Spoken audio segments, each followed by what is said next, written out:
Ukrainians are begging for cluster munitions to stop the Russians.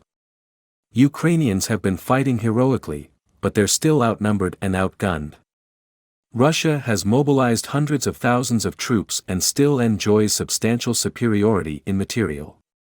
Ukrainians know perfectly well that time is not on their side. A fresh Russian offensive could come at any moment. The United States and its European partners have provided Ukraine with billions of dollars worth of weapons but are still denying Kyiv's requests for planes and long-range missiles.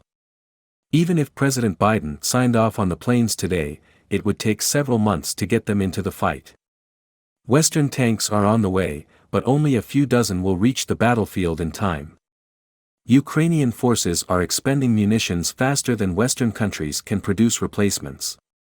But there's a weapon that could do a great deal to help Kyiv stave off future attacks, and it can be provided in large amounts at short notice: cluster munitions. Giving them to Ukraine would be a controversial move with real risks. But that might be the only way to save more Ukrainian towns from death and destruction, as several officials from Kyiv told their American and European counterparts last month at the Munich Security Conference. The Ukrainian requests have prompted considerable discomfort among some of Ukraine's allies. More than 100 countries have signed the Convention on Cluster Munitions, which bans their stockpiling or use. The weapons, which consist of a single munition that breaks into dozens of smaller bomblets over a target, are highly indiscriminate and especially dangerous to civilians. The United States, with one exception, hasn't used them since 2003. Human rights groups rightly point out that cluster munitions are also worrisome because the bomblets sometimes don't explode on impact, littering the battlefields with potentially lethal material long after the fighting is over. Deploying them is not to be taken lightly. Critics also argue that supplying the munitions will undermine the West's moral authority, because we've also criticized Russia for using these same weapons. But those are concerns Ukrainians don't have the time or luxury to parse. For them, this is a life-or-death situation. Ukrainian officials have said that the weapons would be used only against Russian troops and tanks. They tell me that the areas in eastern Ukraine that would be targeted are already largely depopulated. And besides, they argue, it's their territory, which they will have to clean up after the war anyway, if they live that long. Either we will all be killed today, all of us, or we will win the war and then deal with the consequences later, Ukrainian Member of Parliament Oleksiy Goncharenko told me. As he pointed out to me, Ukraine has not ratified the Convention of Cluster Munitions, and neither has the United States, although successive U.S. administrations have pledged to abide by it.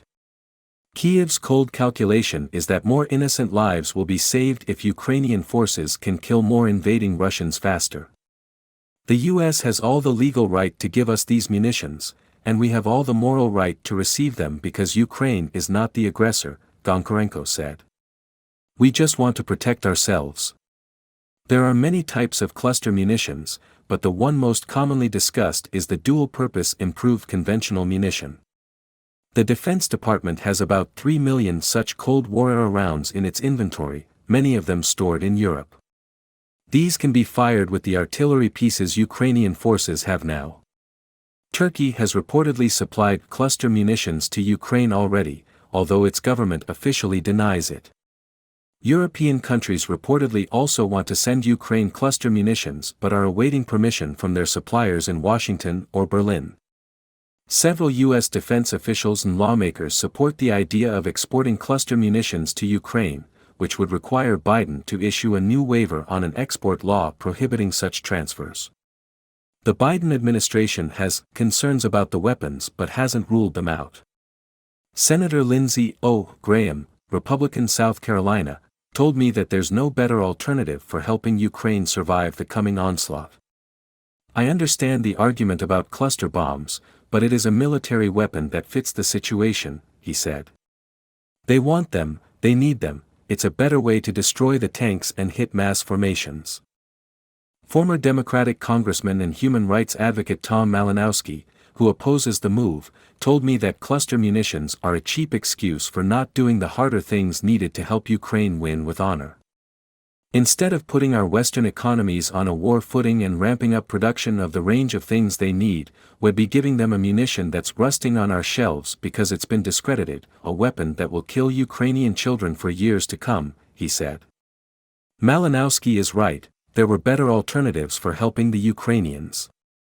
Nobody wants to be part of something that ends up killing civilians. It would have been better if the West had already given Kyiv the tanks, conventional missiles and planes to succeed. But the reality is that Ukrainian forces are running out of options.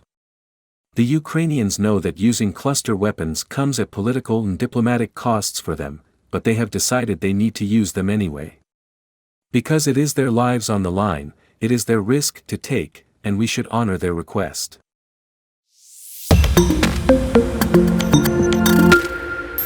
Ukrainians are begging for cluster munitions to stop the Russians.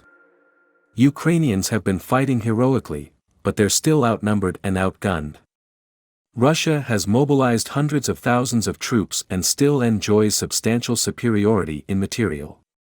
Ukrainians know perfectly well that time is not on their side. A fresh Russian offensive could come at any moment. The United States and its European partners